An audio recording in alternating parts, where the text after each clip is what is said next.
Hey everybody, oh my goodness, I am not with you, which is not my plan. It was not my plan.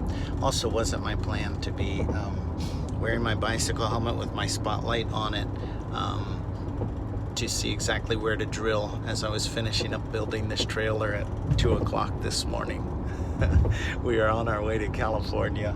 COVID has taken another toll, fortunately not physically, but Mindy's job was one at, it's a long story, as some people who are financially, department at the university, financially precarious before COVID, and now, so anyway, we're going to California to move Mindy home. I've got a trailer I built. I'll have to show you a picture later, but I'm in the middle of Nevada somewhere with very spotty coverage, which is why I'm so sorry I can't be with you this evening.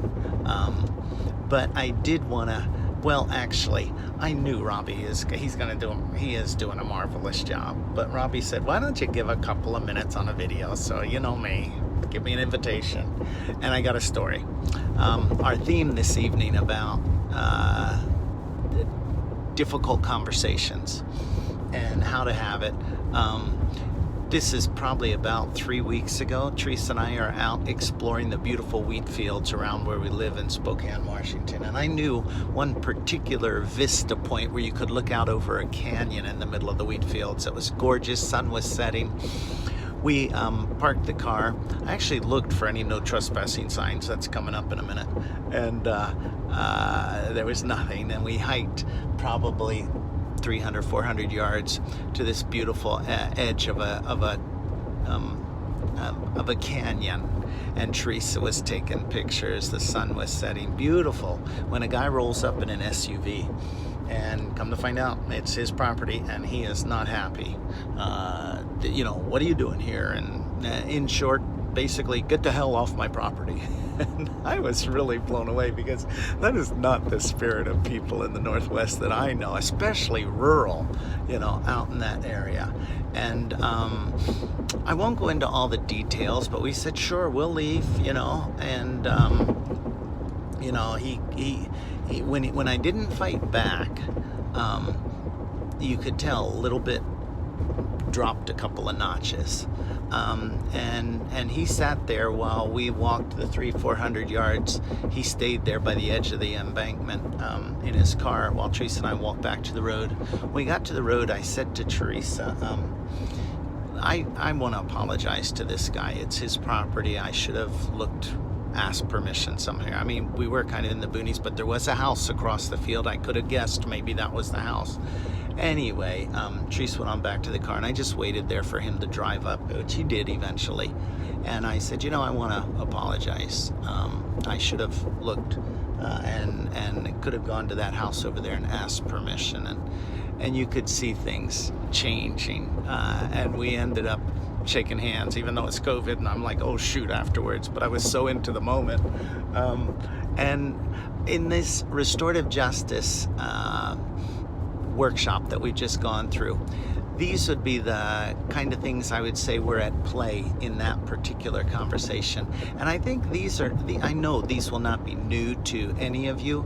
This is the fun thing about, learning, is often it simply gives us vocabulary or techniques that we already kind of intuitively, you're an amazing group, so you already intuitively know a lot, but it just, I think, strengthen these. And the first one is the idea with restorative justice of those two words, worthy and relational. Every single person is worthy, and we are all relational. We are all created for connection. 2 exercises that we did during the workshop were on values and on identity.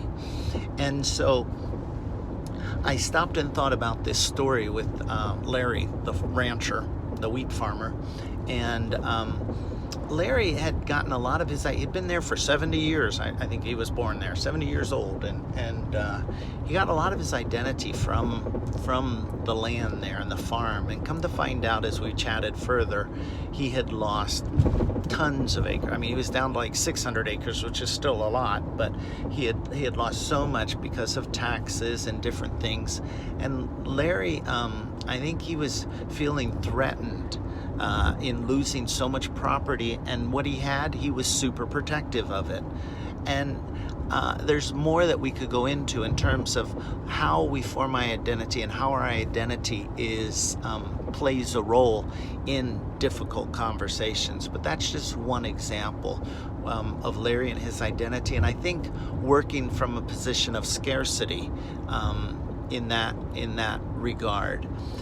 The other thing was values, and how values come into play during these times of difficult situations.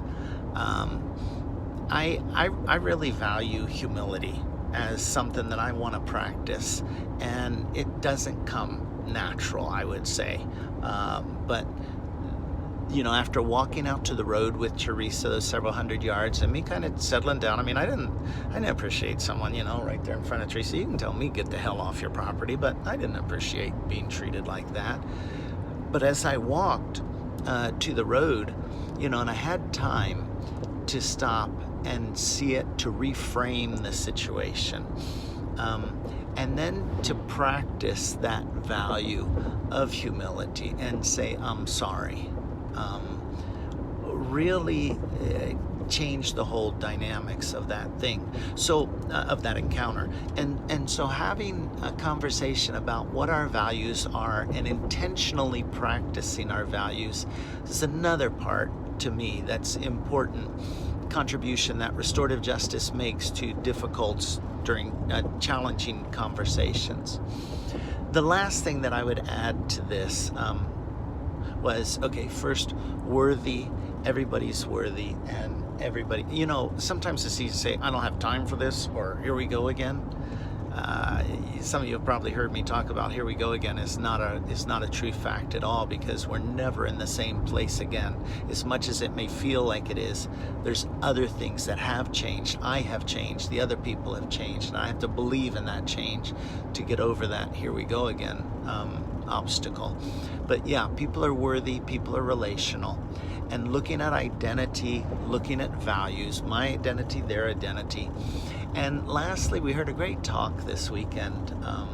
The guy was talking about how present emotions are a barrier to real communication. Let's see, what was his definition? Real communication is when meaning is understood. Communication happens when meaning is understood. The sender's meaning is understood. And he talked about how emotions get in the way at times. And he made an analogy of usually at the wheel of the vehicle of life is our thinking, but riding shotgun is emotions. And certain situations come along and emotions reaches over and grabs the wheel and really wants to take over the driving. And emotions can even pitch thinking in the back seat and take over. Recognizing the role of emotions, well, that would we could have a lot of fun talking more about that. But that was one barrier he talked of. A second one was past experiences and how they flavor, and I think we all realize that, how they can flavor the present experience by the past experience. And the third barrier he talked about was future worries and concerns. And I thought to myself, I love all three of those lenses when looking at a difficult conversation. What is the role of emotion? Is it reached over and grabbed the wheel? Or is it, healthy living is where thinking and emotion are traveling down the road together, and thinking does have the hand on the wheel.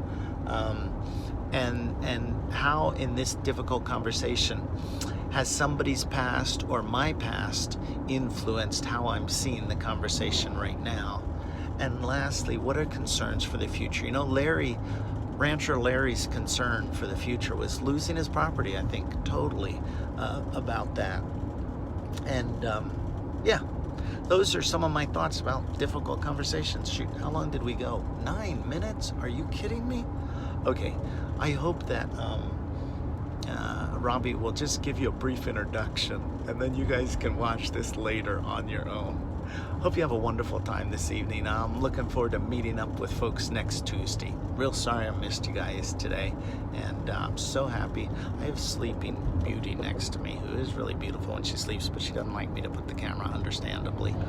But she'd been driving, so this kind of marathon we're doing good. We're old marathon drivers together from trips in Africa to when kids were small, so we're having a good one here. Take care, guys. See ya.